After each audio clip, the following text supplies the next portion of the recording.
জিয়া পরিষদের নামে দোকান খোলা হোক চাই না, বললেন মির্জা ফখরুল। রাজধানীর শীর্ষ সন্ত্রাসীদের তালিকা নিয়মিত হালনাগাদ হচ্ছে, বললেন ডিএমপি কমিশনার।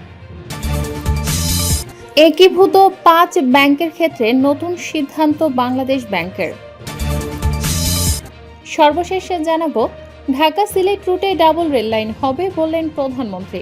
শিরোনাম শুনলেন, এবারে বিস্তারিত। একীভূত 5 ব্যাংকের ক্ষেত্রে নতুন সিদ্ধান্ত বাংলাদেশ ব্যাংকের। একীভূত 5টি শরিয়া ভিত্তিক ব্যাংকে বিভিন্ন ব্যাংক ও আর্থিক প্রতিষ্ঠানের বিপুল পরিমাণ অর্থ আটকে রয়েছে। ফলে যেসব প্রতিষ্ঠানের বিনিয়োগ একীভূত ব্যাংকে রয়েছে তাদের প্রভিশন বা নিরাপত্তা সঞ্চিতি রাখার বাধ্যবাধকতা তুলে দিয়েছে বাংলাদেশ ব্যাংক। বৃহস্পতিবার এই সিদ্ধান্তের কথা জানিয়েছে কেন্দ্রীয় ব্যাংকের সংশ্লিষ্ট বিভাগ। এতে সংশ্লিষ্ট ব্যাংক ও আর্থিক প্রতিষ্ঠানগুলো আপাতত অতিরিক্ত আর্থিক চাপ থেকে কিছুটা স্বস্তি পাবে। একীভূত হওয়া ব্যাংকগুলো হল ফার্স্ট সিকিউরিটি ইসলামী, গ্লোবাল ইসলামী, ইউনিয়ন সোশ্যাল ইসলামী ও এক্সিম ব্যাংক। আর্থিক সংকটের কারণে এসব ব্যাংককে একীভূত করে একটি কাঠামোর আওতায় আনা হয়েছে। কেন্দ্রীয় ব্যাংকের একজন ঊর্ধ্বতন কর্মকর্তা বলেন, অনেক আর্থিক প্রতিষ্ঠান ও ব্যাংকের আমানত একীভূত ব্যাংকে রয়েছে। এসব অর্থ যেসব প্রতিষ্ঠানের বিনিয়োগ, তাই এসব বিনিয়োগের বিপরীতে প্রভিশন রাখার বাধ্যবাধকতা তুলে দিয়েছে বাংলাদেশ ব্যাংক।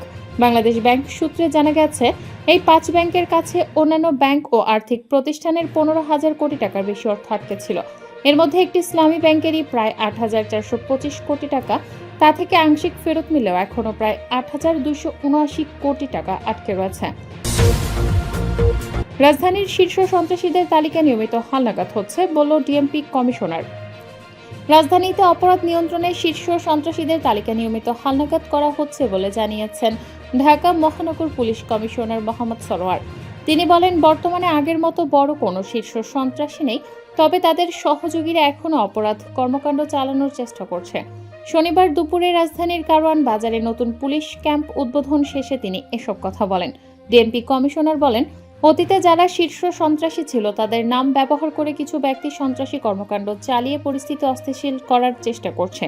এ কারণে তালিকা নিয়মিত হালনাগাদ করা হচ্ছে এবং কেউ সক্রিয় হওয়ার আগে আইনগত ব্যবস্থা নেওয়া হবে।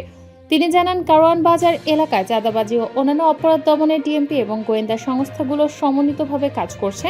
নতুন পুলিশ ক্যাম্পটি এ এলাকায় অপরাধ নিয়ন্ত্রণে গুরুত্বপূর্ণ ভূমিকা রাখবে। সেখানে সার্বক্ষণিক পুলিশ সদস্য দায়িত্ব পালন করবেন এবং তথ্য পেলেই তাৎক্ষণিক ব্যবস্থা নেওয়া হবে। প্রয়োজনে সদস্য সংখ্যা বাড়ানো হবে। জিয়া পরিষদের নামে দোকান খোলা হোক চাই না, বললেন মির্জা ফখরুল। জিয়া পরিষদকে রাজনৈতিক সংগঠন হিসেবে নয়, গবেষণা প্রতিষ্ঠান হিসেবে গড়ে তোলার আহ্বান জানিয়েছেন স্থানীয় সরকার, পল্লী উন্নয়ন ও সমবায় মন্ত্রী এবং বিএনপি মহাসচিব মির্জা ফখরুল ইসলাম আলমগীর। একই সঙ্গে সরকারের ভেতরে ব্যাপক অনিয়ম ও দুর্নীতির চিত্র তুলে ধরে তিনি জাতীয় ঐক্যের ডাক দিয়েছেন। শনিবার দুপুরে রাজধানীর শেরেবাংলা কৃষি বিশ্ববিদ্যালয়ে এক আলোচনা সভায় এসব কথা বলেন তিনি। জিয়া পরিষদ প্রসঙ্গে মির্জা ফখরুল বলেন, বিএনপির অনেক সহযোগী অঙ্গ সংগঠন রয়েছে, আরেকটি সহযোগী সংগঠনের দরকার নেই। আমাদের দরকার জিয়াউর রহমানের ওপর গবেষণা প্রতিষ্ঠান। জিয়া পরিষদের নামে দোকান খোলা হোক চাই না, এ ব্যাপারে সচেতন থাকতে হবে। আমার চাপে জিয়া পরিষদ কয়েকটি বই করেছে, তারা গবেষণামূলক কাজ করুক, সেটি প্রত্যাশা। ঢাকা সিলেট রুটে ডাবল রেল লাইন হবে, বললেন প্রধানমন্ত্রী। ঢাকা সিলেট রেলপথে ডাবল লাইন চালু করা হবে বলে ঘোষণা দিয়েছেন প্রধানমন্ত্রী ও বিএনপি চেয়ারম্যান তারেক রহমান। শনিবার 2 মে দুপুরে সিলেট সিটি কর্পোরেশনের এক অনুষ্ঠানে প্রধান অতিথির বক্তব্যে তিনি এই ঘোষণা দেন। একই সঙ্গে সিলেটের সড়ক, কৃষি, পরিবেশ ও স্বাস্থ্যসেবা উন্নয়নে সরকারের ব্যাপক পরিকল্পনার কথাও জানান তিনি। অনুষ্ঠানে সুরমা নদীর তীরে একটি বন্যা প্রতিরোধী ও সৌন্দর্য বর্ধক প্রকল্পের ভিত্তিপ্রস্তর স্থাপন করা হয়। এই প্রকল্প প্রসঙ্গে তারেক রহমান বলেন, সুরমা নদীর পাড়ে আজ যে প্রকল্পের ভিত্তিপ্রস্তর স্থাপন করা হলো, এটি বাস্তবায়িত হলে সিলেটে আর জলাবদ্ধতা থাকবে না বলে আমি বিশ্বাস করি।